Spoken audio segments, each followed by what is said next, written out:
Bonjour auditeurs et auditrices de Radio Taïwan International, ici Clément Tricot, vous écoutez un nouvel épisode de votre émission sur les villes et l'architecture à Taïwan. Et aujourd'hui, c'est l'heure d'une petite revue de presse.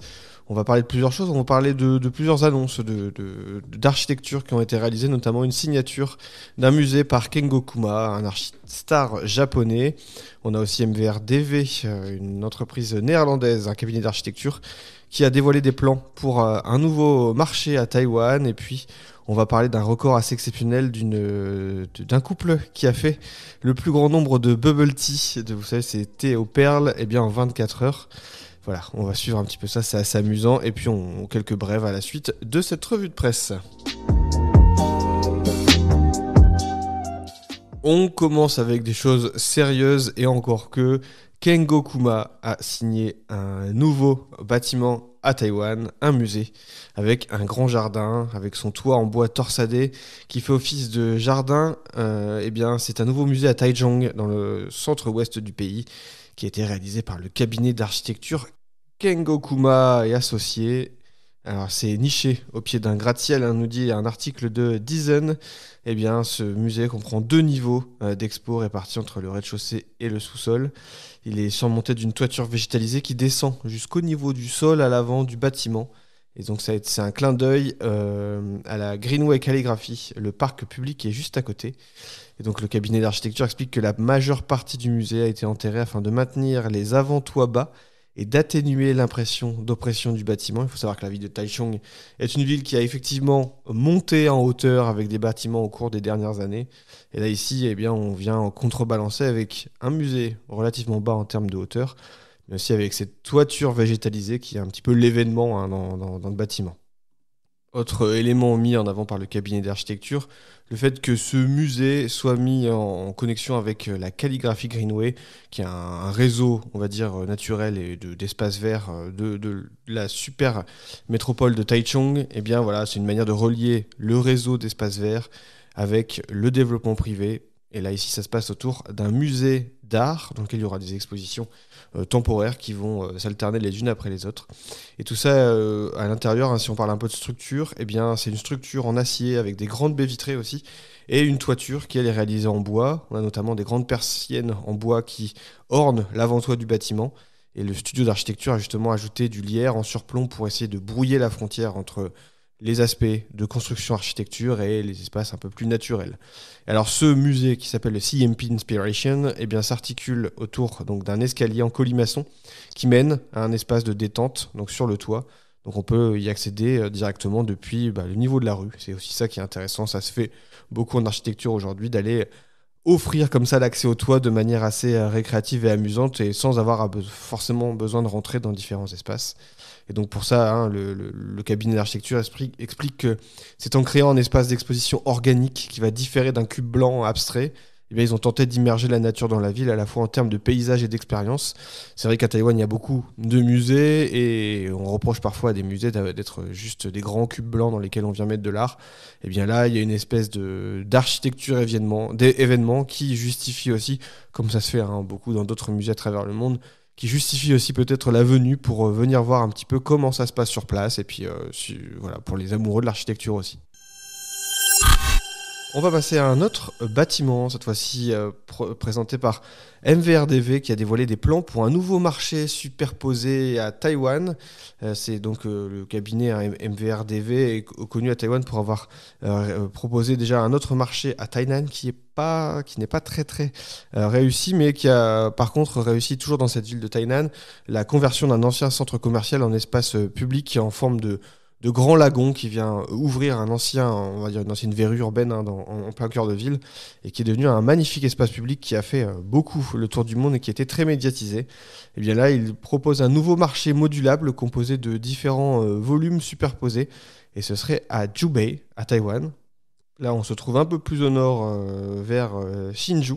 Ça, c'est au nord-ouest du pays. Donc ce bâtiment qui est proposé est pensé comme une espèce d'interprétation moderne d'une place de marché traditionnelle, un bâtiment avec un agencement en gradin pour offrir une grande adaptabilité et s'adapter aux évolutions futures des futurs marchés, en tout cas comme ça qu'essaye de vendre son marché le MVRDV. Alors il faut imaginer tout simplement un bâtiment avec des étages différents et des blocs qui permettent justement d'agencer un petit peu les différentes offres commerciales.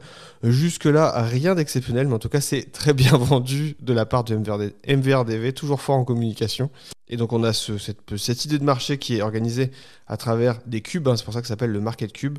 Ça s'étend sur 8 étages avec à peu près 19 000 mètres carrés. Et il y aura 2 niveaux d'espace de marché de restauration, un espace d'exposition, une garderie, un centre pour enfants et une salle de spectacle sur le toit. Voilà, on condense un petit peu les services qui peuvent être offerts sur place afin d'en faire au-delà d'un marché, un lieu événement grâce justement à ces possibilités offertes à Taïwan de monter en hauteur et de condenser. Et puis c'est aussi souvent apprécié à la fois par la puissance publique mais aussi par les architectes de pouvoir comme ça mixer les services dans un même et unique bâtiment. Une des choses qui est mise en avant, c'est la capacité modulable, on va dire, des espaces qui peuvent être aménagés en pouvant modifier certaines cloisons, en ouvrir, en fermer certaines pour avoir des espaces qui vont rester fermés à différentes heures, d'autres qui au contraire vont être ouverts, et puis de pouvoir essayer de mixer, en tout cas sur le papier c'est vendu comme ça, des stands traditionnels avec des choses un peu plus contemporaines et peut-être on imagine... c'est pas marqué comme tel, mais pour des plus grandes marques, quand on propose justement de l'aménagement de certains blocs de cette manière-là. Et MVRDV a aussi révélé les plans du coup d'un centre commercial à étage à Chengdu et avait achevé un centre d'exposition surmonté d'un point de vue sur le port de Rotterdam. Donc voilà, MVRDV est toujours dans sa logique de vouloir proposer des édifices de ce genre. Et on peut rappeler aussi qu'il y a quelques mois, quelques années, eh bien, le studio essayait de proposer 2 immenses tours à Taipei qui s'inscrivaient du coup sur d'anciens sites ferroviaires, en tout cas qui appartiennent à des projets qui avaient été annulés pour plusieurs raisons économiques, mais aussi d'un point de vue paysagère. On va passer sur une nouvelle relativement insolite et je trouve ça très amusant parce que ça parle beaucoup un peu de comment sont faites les villes taïwanaises. On a eu un défi du thé taïwanais pour le Guinness Book des records, le grand livre des records du monde. Il y a des amateurs de thé aux perles, le fameux bubble tea. Eh bien, il y a un couple qui a battu un record du monde à Taipei, à savoir le plus grand nombre de bubble tea en 24 heures. Eric and Jackie took up the challenge of setting up a new world record by visiting the most bubble tea shops in 12 hours. Alors ça a été suivi sur le Taipei Times, le magazine, et donc on les suit dans des petites vidéos, puis aussi dans un article, dans leur parcours qui a été savamment pensé pour essayer de faire le plus de bubble tea en 24 heures.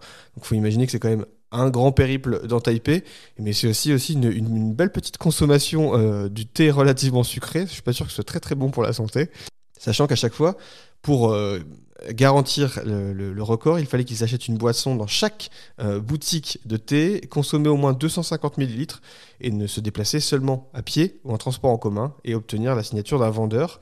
Donc ils sont partis le 26 mars, donc c'était il y a quelques semaines, et ils ont englouti comme ça des tisanes. Il y avait des témoins qui ont joué des rôles importants, ni amis ni parents, et du coup donc voilà, ils ont pu suivre du coup ce défi relativement fou. Alors, battre le record du monde n'était peut-être pas la chose la plus difficile, parce qu'il suffisait, on va dire entre guillemets, de ne visiter que 25 salons de thé, un peu plus d'un par heure, ce qui apparaît relativement faisable. Eh bien, ils ont approché de la 60aine, et du coup, ils ont battu le record. Il faut imaginer, dans les chiffres qui sont donnés par le Taipei Times, qu'ils ont parcouru, en tout cas pour l'un des deux, 18 000 pas, avalé plus de 5 litres de liquide, et passé une journée entière à arpenter les rues de Taipei. Et donc voilà, c'est relativement amusant de voir un défi lancé de la sorte. Petite info, je vous renvoie sur la page Facebook de RTI. On vous avait parlé d'un musée d'art, Kenhai à Pingtong, qui a confirmé récemment le retour d'une exposition qui avait cartonné l'année dernière, intitulée Temp Monster, les monstres prennent le relais, ou des monstres temporaires on peut imaginer. Et que cette exposition en fait met en vedette et en plein air, 9 installations artistiques. Et là où c'est particulier, c'est que c'est donc dehors, mais que ce sont des installations gonflables qui sont géantes. Ce sont des œuvres monumentales qui viennent s'installer dans la zone récréative de Luoshan, au port de Haikou, dans la municipalité de Zhejiang.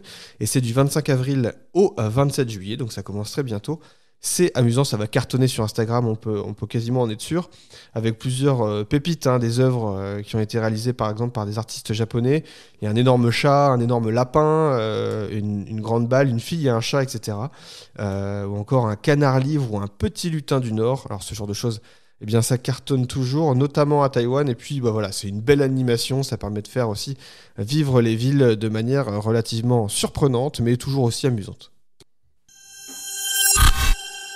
On va terminer sur, non pas un article, mais un public communiqué, on va dire clairement une publicité qui a été mise dans Commonwealth Magazine. Vous savez, dans les médias, ça se fait beaucoup d'avoir des articles qui ressemblent un petit peu à des articles faits par la rédaction, mais c'est clairement des espaces publicitaires. Et là où c'est intéressant quand même d'en parler cette fois-ci, c'est que c'est une publicité pour découvrir des solutions flexibles et abordables pour concilier vie professionnelle et vie privée. Alors autant dire que c'est des nouvelles manières de vendre de l'espace pour travailler, effectivement. Clairement une espèce de vente d'espace de coworking. Alors je vous passe toute la partie de l'article publicitaire qui explique en quoi le travail hybride, c'est-à-dire travailler au bureau mais aussi on va dire chez soi ou dans du coworking, pour essayer de convaincre les entreprises à quel point c'est génial. Il faut savoir lire entre les lignes et ça commence plutôt vers la fin de l'article, les espaces intéressants. Où là on défend pourquoi il faudrait intégrer des pôles hybrides qui proposent des espaces de travail en commun pour vos salariés. Et là c'est intéressant, c'est le début qui explique alors que le travail hybride se généralise partout dans le monde, les entreprises traditionnelles doivent se transformer. Les postes de travail en open space disparaissent, remplacés par des espaces dédiés à la collaboration, créativité et convivialité. De plus, la surface immobilière diminue, les entreprises arrivant au terme de leur baux actuel et optant pour des espaces de travail plus performants mais plus petits.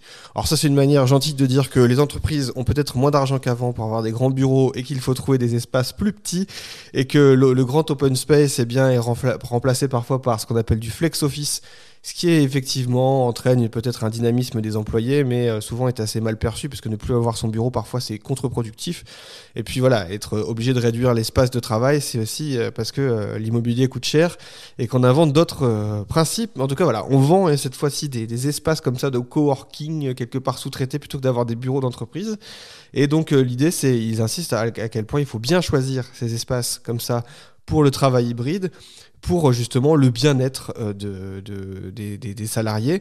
Et là où ils insistent, c'est que ça permet justement, si on mixe des entreprises différentes, plutôt que d'avoir chaque entreprise qui a son bureau, eh bien, dans ces espaces hybrides, on va mélanger des salariés d'entreprises différentes pour effectivement peut-être essayer de créer des opportunités de réseautage avec d'autres entreprises professionnelles, essayer d'avoir une émulsion entre personnes d'horizons relativement différents, mais qui pourraient collaborer ensemble avec ce qu'ils appellent l'essor de l'inclusivité, que les entreprises ne sont plus cantonnées donc justement à un seul lieu avec leur propre vivier de talents, mais vont essayer de s'élargir avec aller chercher des compétences un petit peu diverses.